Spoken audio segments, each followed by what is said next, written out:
Hello नमस्कार, स्वागत आप सबका आपके उत्कर्ष यूट्यूब चैनल पर। और मैं हूं आपका होस्ट दोस्त नरेंद्र चौधरी।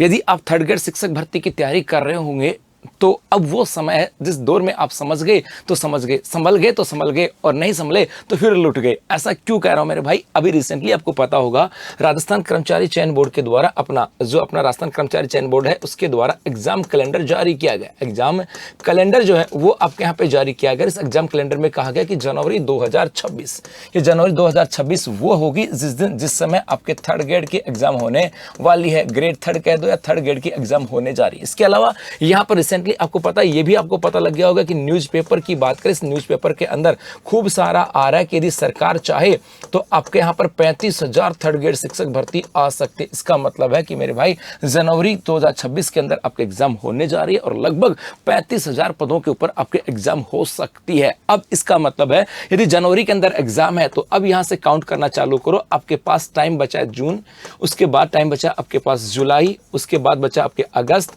सितंबर, अक्टूबर, उसके बाद बचा नवंबर और उसके बाद बचा आपके दिसंबर। इसका मतलब 1 2 3 4 5 6 7 आपके पास 7 महीने बचे हैं।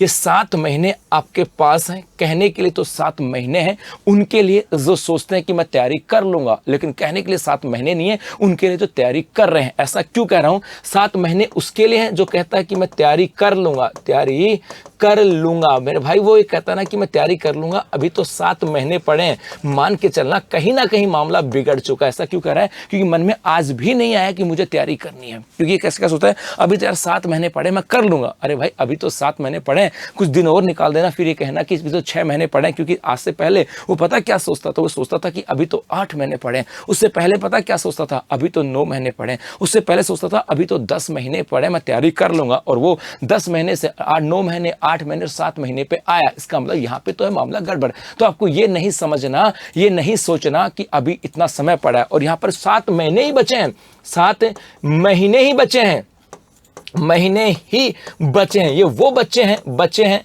7 महीने बचे हैं। ये वो बच्चे हैं जो सीरियस हैं आपकी तैयारी को लेकर के, वो सीरियस हैं अपनी तैयारी को लेकर के। वो सोचते हैं कि यार मैं साल भर से तैयारी कर रहा हूं, अब 7 महीने बचे हैं, अब मुझे इन 7 महीनों में और बेहतर करना है कि 7 महीने ही बचे हैं, मैं तैयारी कर रहा हूं और मेरी तैयारी बेहतर है और अब तो 7 महीने ही बचे हैं इस तैयारी को और धारदार बनाने के लिए। अगले 7 महीने के लिए आपके पास आपका टाइम मैनेजमेंट तो होना चाहिए। 100% आपके पास आपका टाइम मैनेजमेंट होना चाहिए। सबसे पहली चीज आपकी यहाँ पर होनी चाहिए डिसिप्लिन की बात करें। जी हाँ, आपके पास डिसिप्लिन तो होना चाहिए, आपके मन में होना चाहिए कि जनवरी में एग्जाम है और उस एग्जाम के अंदर मुझे करेक्ट करना है तो मेरे अंदर डिसिप्लिन तो आना चाहिए। क्योंकि डिसिप्लिन के यहाँ पे टाइम मैनेजमेंट का मैं बात करूं, सीधा सा है, यदि आप भी चाहते हो कि आपका सिलेक्शन हो तो सिलेक्शन किससे होगा? सिलेक्शन आपके पढ़ने से होगा। सिलेक्शन किससे होगा? पढ़ने से।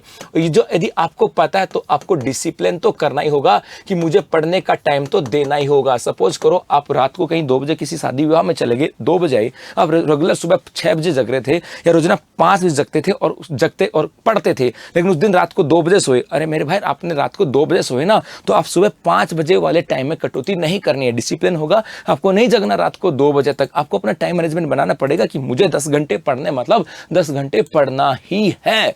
मुझे 10 घंटे पढ़ना मतलब 10 घंटे पढ़ना है। मुझे 8 घंटा पढ़ना मतलब पढ़ना ही है। मुझे 9 घंटे पढ़ना मतलब 9 घंटे पढ़ना है। मुझे 6 घंटे पढ़ना मतलब पढ़ना ही है। मतलब आपको यहाँ पर डिसिप्लिन बनाना पड़ेगा, उस पढ़ने के लिए टाइम आपको देना ही होगा। इसके अलावा आपके पास ये जो 7 मंथ है ना, इस 7 मंथ की पूरी प्लानिंग होनी चाहिए। प्लानिंग का मतलब हुआ, जैसे मैं कहूं कि भाई मेरे पास अगले 4 महीने हैं, इस 4 महीने के अंदर मैं एक बार सिलेबस को वापस से, सिलेबस की बात करें, सिलेबस को वापस से सीरियस होकर के पढ़ दूंगा, अच्छे से पढ़ दूंगा। उसके बाद अगले 3 महीने बचे हैं, इस 3 मंथ के अंदर मैं 2 महीने की बात करूंगा। 2 मंथ मैं अच्छे से एमसीक्यू करूंगा और उसके साथ साथ सिलेबस का क्या कर दूंगा? रिविजन भी कर दूंगा। और 1 महीने के अंदर मैं टेस्ट सीरीज भी ज्वाइन करूंगा और यहाँ पर भी मैं अपना रिविजन कर दूंगा। मतलब अगले 4 महीने के अंदर मैं अच्छे से पढ़ भी दूंगा और रिवीजन भी कर दूंगा। ये आपका टाइम मैनेजमेंट होना चाहिए। फिर अगले 2 महीने के अंदर मैं पूरे एमसीक्यू पढ़ूंगा, जो मैंने पढ़ा था वो एमसीक्यू के माध्यम से देखूंगा, टीचर से पढ़ूंगा, ताकि मैं और साथ साथ उसका रिवीजन भी करूंगा। और लास्ट 1 महीने एग्जाम का फोबिया भी दूर होगा। मैं टेस्ट सीरीज भी ज्वाइन करूंगा कि जितना मैंने पढ़ा है वो कैसे इंप्लीमेंट किया जा सकता है, कैसे बेहतर होता है, और उसके बाद मैं रिवीजन भी करूंगा। यदि आपने ये टाइम मैनेजमेंट बना लिया, ये आपने चीजें समझ ली है, ये चीजें आपने जान ली है, ये ठान ली है, तो फिर सिलेक्शन से कोई रोक नहीं सकता और आपकी इसी तैयारी को बेहतर बनाने के लिए, जी हाँ, उत्कर्ष उत्कर्ष क्लासेस मना रहा है बिग समर सेल, जहां पर आपको मिल रहा है उत्कर्ष ऐप में शिक्षक भर्ती के सभी ऑनलाइन कोर्सेज पे अप टू 90% का डिस्काउंट, 3 महीने की एक्स्ट्रा वैलिडिटी। इसके अलावा प्राइम कोर्स खरीदने पर 10% का अतिरिक्त discount prime coupon code apply करने पर। धन्यवाद।